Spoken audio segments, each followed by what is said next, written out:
신앙 고백하심으로 새벽 예배 드립니다. 전능하사 천지를 만드신 하나님 아버지를 내가 믿사오며 그 외아들 우리 주 예수 그리스도를 믿사오니 이는 성령으로 잉태하사 동정녀 마리아에게 나시고 본디오 빌라도에게 고난을 받으사 십자가에 못 박혀 죽으시고 장사한 지 사흘 만에 죽은 자 가운데서 다시 살아나시며 하늘에 오르사 전능하신 하나님 우편에 앉아 계시다가 저리로서 산자와 죽은 자를 심판하러 오시리라. 성령을 믿사오며 거룩한 공예와 성도가 서로 교통하는 것과 죄를 사하여 주시는 것과 몸이 다히 사는 것과 영원히 사는 것을 믿사옵나이다. 아멘. 8장 찬양합니다. 찬송가 8장 찬양하겠습니다.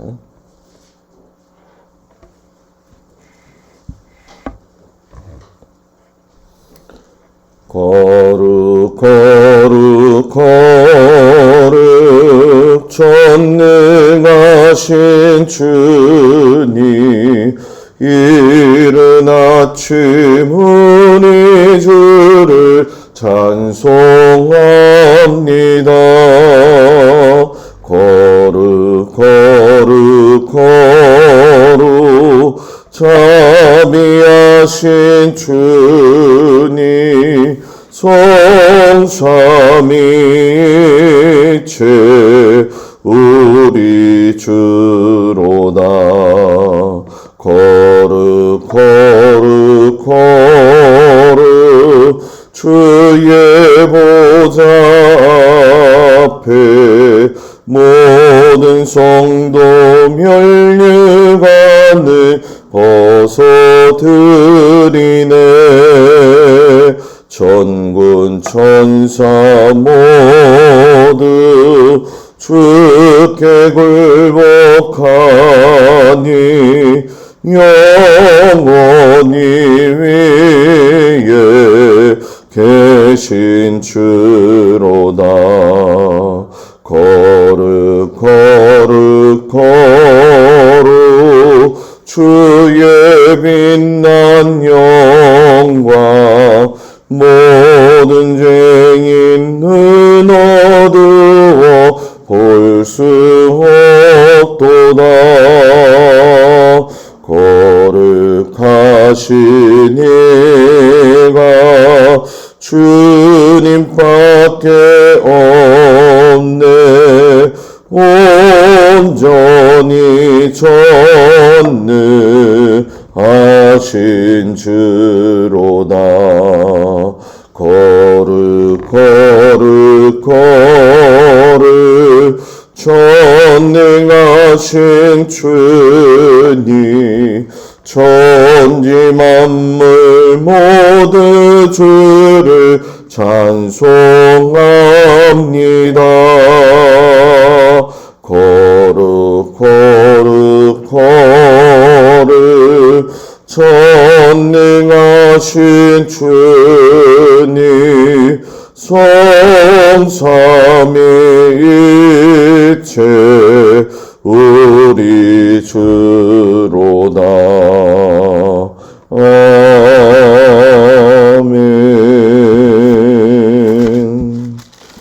하나님 말씀은 민수기 5장 1절에서 10절까지 말씀이 되었습니다. 민수기 5장 1절에서 10절까지 말씀.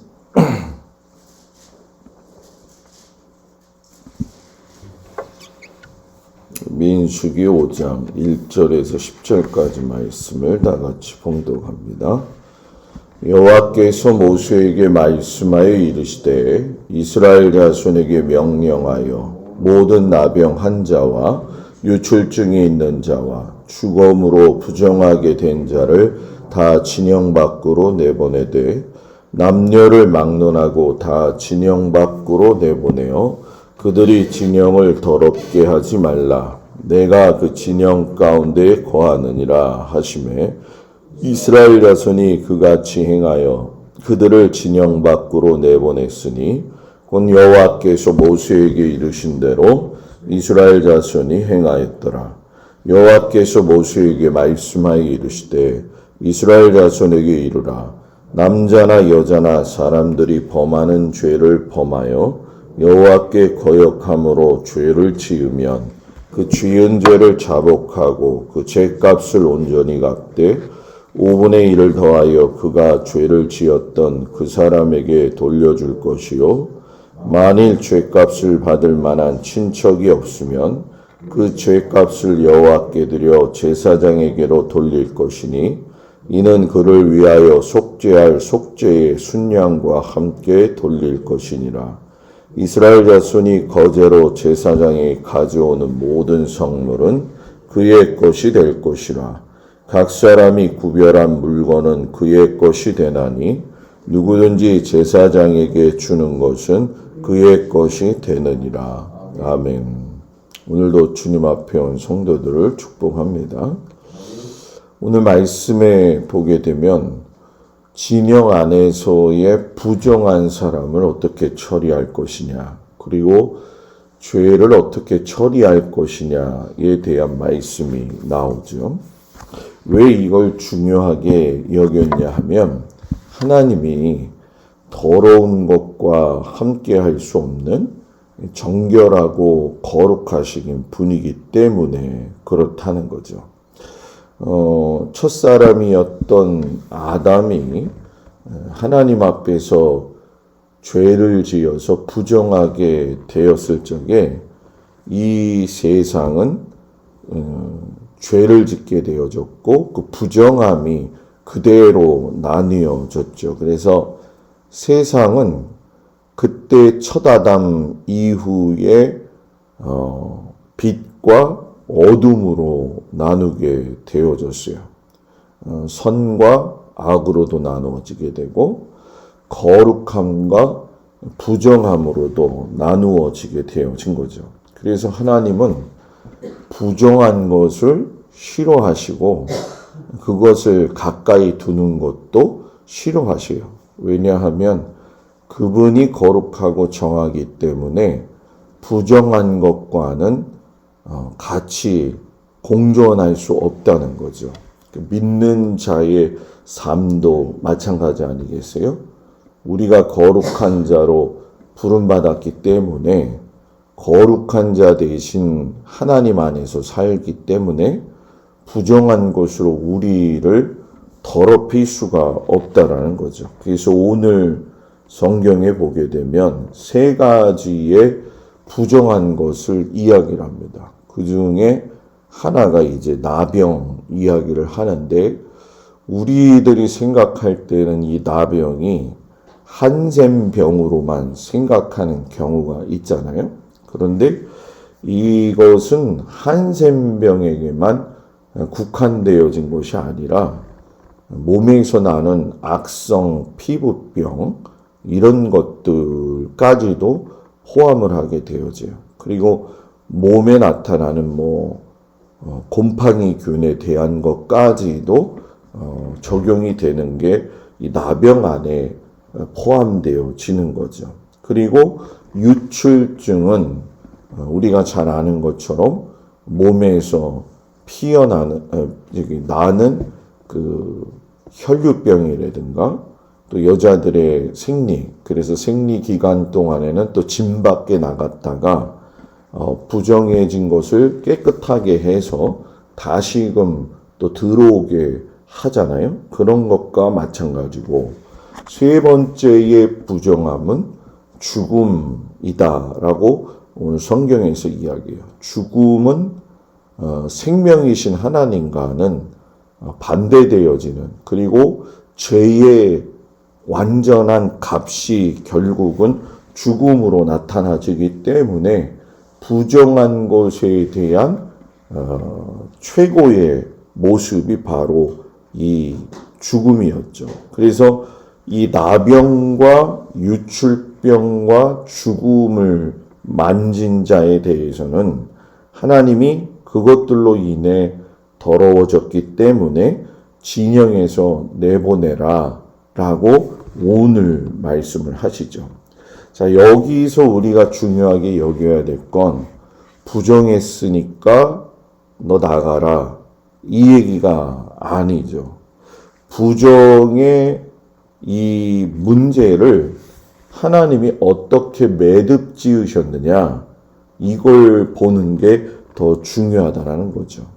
이 부정의 문제를 해결하시기 위해서 정하신 예수님을 이 땅에 보내주셨고 흠이 없는 그 예수님이 대제사장들조차 1년에 한 번씩은 대속죄를 통해서 자기의 죄를 회개했지만 예수님은 그러지 않으셨다는 거예요. 왜? 처음부터가 정하신 분이기 때문에 부정한 사람들을 정한 그분이 만지셔서 부정한 것을 정한 것으로 만드셨다라는 거죠.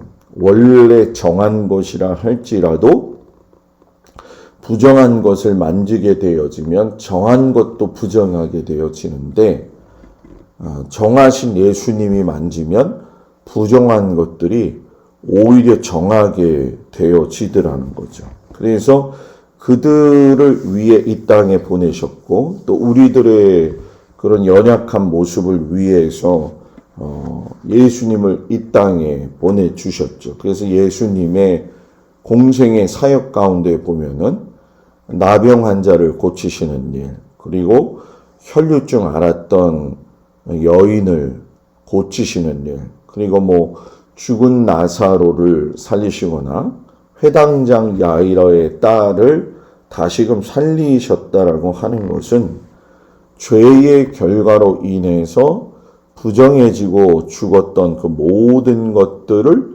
없애시고 맑히시고 깨끗하게 하시는 분이 메시아이시다라고 하는 것을 우리에게 말씀하고 계시죠. 그래서 하나님의 이러한 계획들은 예수님이 행하심으로 인해 가지고 누구든지 하나님 앞에 나올 수 있는 길을 열어 놓으셨다라는 거죠.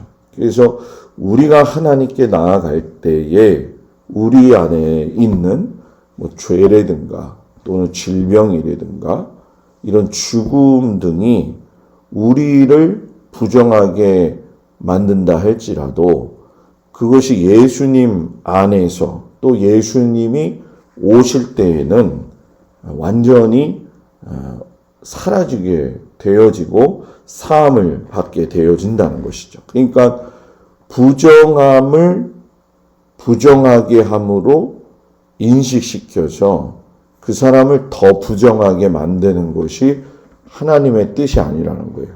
하나님의 뜻은 부정한 자라도 정하게 해야 되는 것이고 그 부정한 자를 하나님의 빛 안으로 들어오게 하시는 것이 하나님의 크신 뜻이고 하나님의 섭리시고 하나님의 사랑이라는 거죠. 그래서 우리가 신앙생활을 할 때에도 이 부정하다라는 것을 쇠번역에서 이야기를 하면 주를 배신하였을 때에 이렇게 얘기를 해요. 부정하였을 때에 이거를 주를 배신하였을 때에 이렇게 얘기를 하거든요. 그러니까 배신이라고 하는 것은 하나님과 먼 삶의 모습들을 살아가는 거잖아요. 그런다 할지라도 우리들은 그를 품고 나가야 된다는 거죠. 사람은 자기 감정이나 기분이나 상황에 따라서 얼마든지 그 상황을 허물어뜨릴 수가 있잖아요. 그렇게 연약한 것이 우리들의 모습이라는 거죠. 그러나 나도 하나님 앞에 섰을 땐 그러한 아주 연약한 부족한 모습이었지만 내가 죄 지은 모든 것들을 하나님께서 그대로 낙인 찍히셔서 보고 계시느냐? 아니라는 거죠. 그래서 죄의 처리를 할 때 보게 되면은 사람들과의 관계에서 죄를 지은 거를 5, 6절에서 얘기를 하잖아요. 타인에게 우리가 살면서 해를 끼치는 죄를 그냥 그 사람에게 죄 지은 것으로만 마무리하는 게 아니라 하나님을 거역한 것이다. 남을 괴롭히는 것, 남에게 아픔을 주는 것도 하나님께 죄 지은 것이다. 이렇게 얘기를 해요. 그러면서 다른 사람의 그 마음을 또 다른 사람의 그 권리를 빼앗아서 아프게 하거나 또는 그 권리를 빼앗아서 내 이익을 추구하고 그런다 하면 그것은 단순히 그 사람하고의 관계가 아니라 내가 하나님을 불신하는 것이고 내가 더 하나님 아닌 다른 것을 사랑한다. 이것이 이제 우상숭배로 나타나는 것이면서 이런 관계 속에서의 속을 자세히 살펴보면 결국은 내가 갖지 못했다라고 하는 거에 대해서 시작이 되어진다는 거예요. 그래서 이것이 하나님께 합당하지 않다라는 거죠.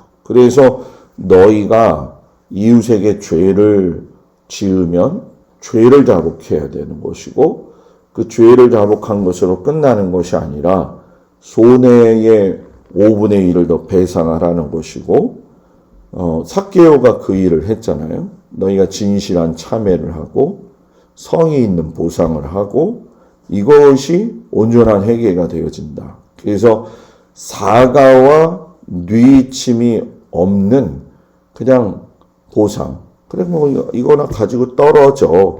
이런 것들. 보상이 없는 또 자백은 충분하지 않다라는 거예요. 그래서 하나님의 그 모습 속에서 보게 되면 그 사람의 마음을 풀어주는 것이 오히려 더 근원적인 문제의 해결이다라고 이야기하는 거죠. 그래서 오늘 이 말씀을 보게 되면 하나님의 자녀는 하나님 앞에서 정결하고 또 이웃과의 관계 속에서 원망을 풀어서 사는 것이 마땅하다.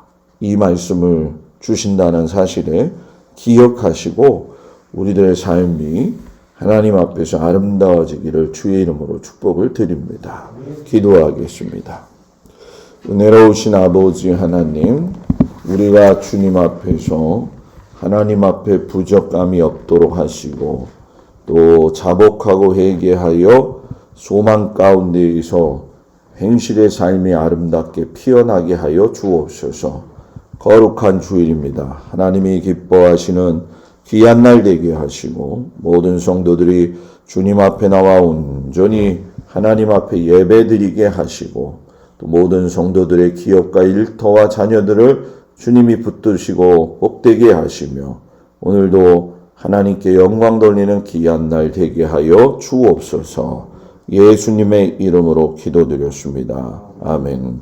하늘에 계신 우리 아버지여, 이름이 거룩히 여김을 받으시오며 나라의 마옵시며 뜻이 하늘에서 이루어진 것 같이 땅에서도 이루어지이다. 오늘날 우리에게 일용할 양식을 주옵시고 우리가 우리에게 죄 지은 자를 사하여 준 것 같이 우리 죄를 사하여 주옵시고 우리를 시험에 들지 말게 하옵시며 다만 악에서 구하옵소서. 나라와 권세와 영광이 아버지께 영원히 있사옵나이다. 아멘.